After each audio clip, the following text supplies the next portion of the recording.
If you've ever stood in the bathroom, looked down at your body and thought, okay, who turned the dial down on my metabolism without asking me? You're not alone. And the best part, you're also not doomed, not broken, not defective, not too old, not too late. Your metabolism hasn't betrayed you. It's protecting you. It's just doing its job based on the signals that you've been giving it for years. So today we're going to completely reframe the way that you think about your metabolism. Because if you're a woman over 50, you've spent most of your life being told the wrong things about how your body works. You were told to eat less and move more. You were told to fear fat. You were told that a slow metabolism is just a sad part of aging. You were told that weight gain after menopause is inevitable.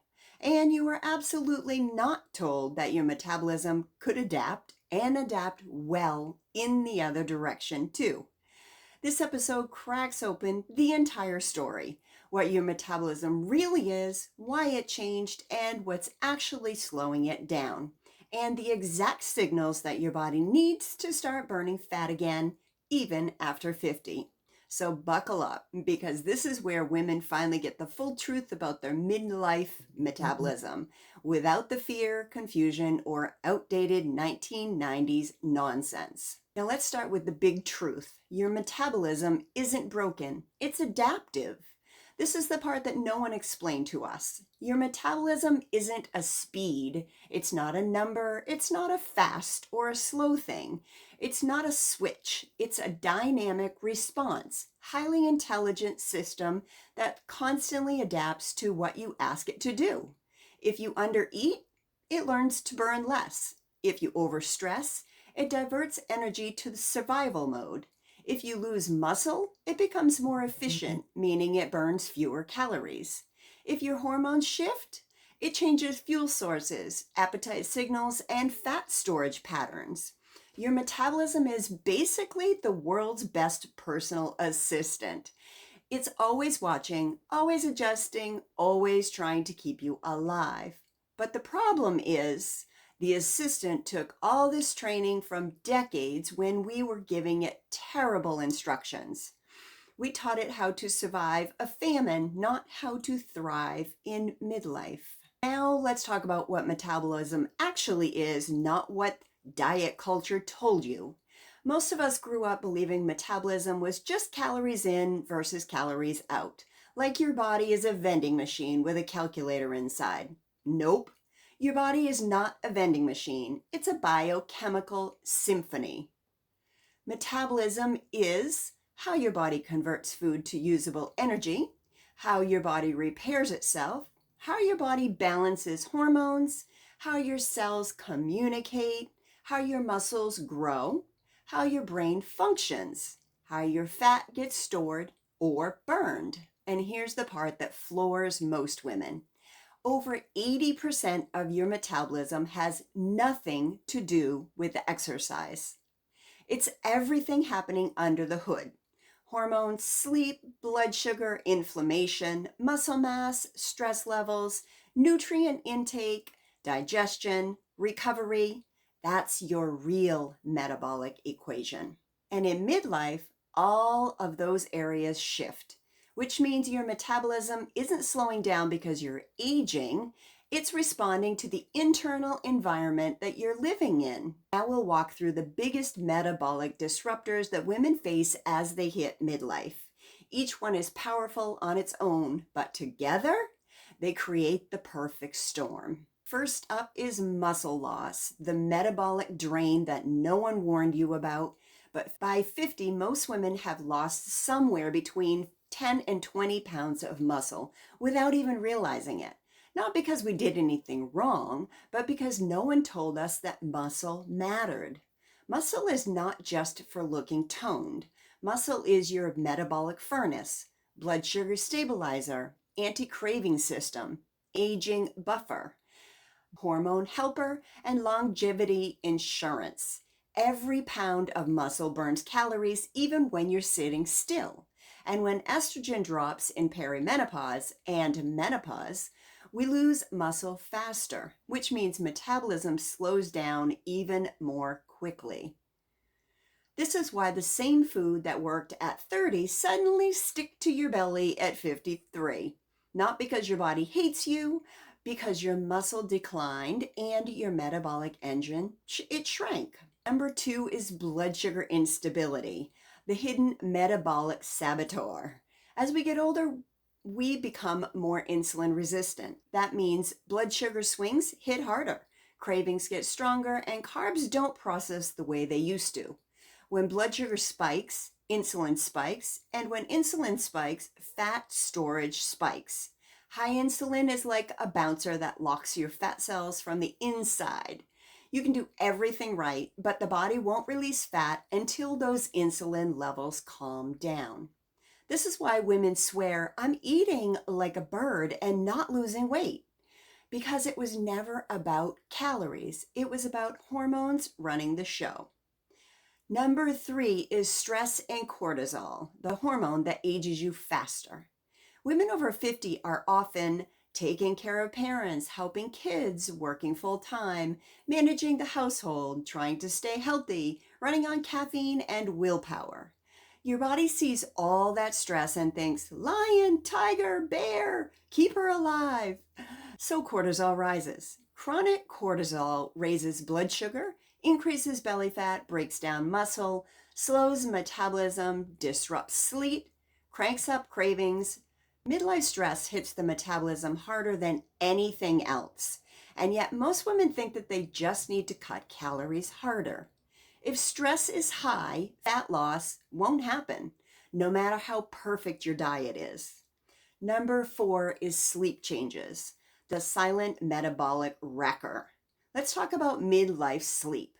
Hot flashes, night sweats, restlessness, waking up at 3 a.m., the brain of a philosopher and the patience of a toddler. But here is why it matters. Just one night of poor sleep raises cortisol and insulin and increases hunger by up to 30%.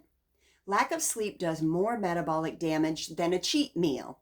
Sleep isn't nice to have in midlife. It's the cornerstone of fat loss. Number 5, hormone shifts, the metabolic board of directors. Estrogen, progesterone, insulin, cortisol, thyroid, they're all holding voting power. When estrogen drops, fat redistributes from thighs to belly.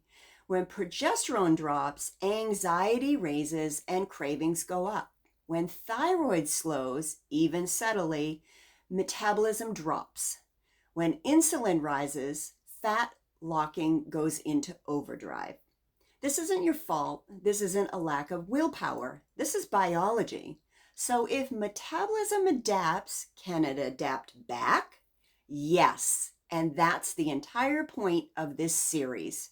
Your metabolism responds to its environment every single day. That means if you build muscle, metabolism speeds up.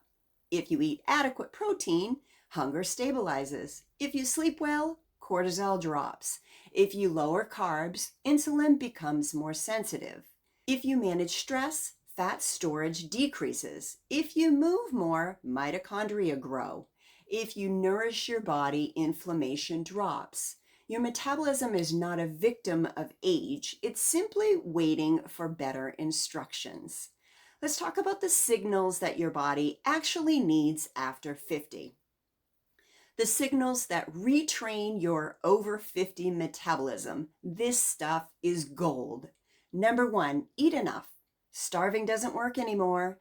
If you've been undereating or dieting for decades, your metabolism has one job: conserve energy.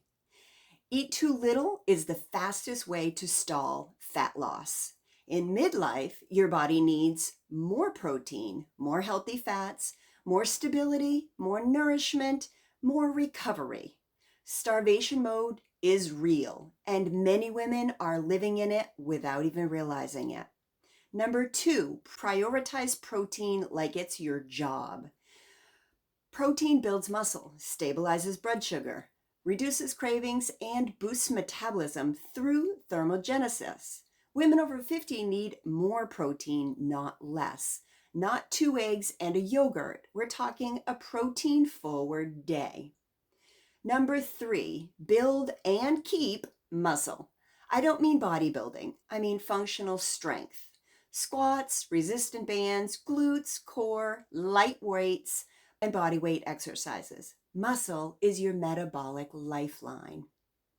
Number 4, lower carbs to improve insulin sensitivity. You don't need to go carnivore unless you want to, but lowering carbs gives your metabolism breathing room.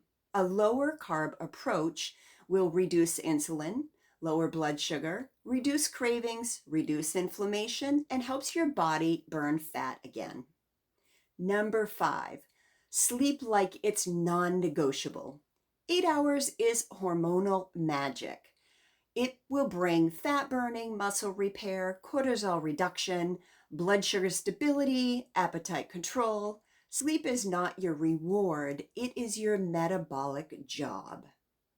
Number 6, manage stress to fix the cortisol loop. This doesn't mean bubble baths.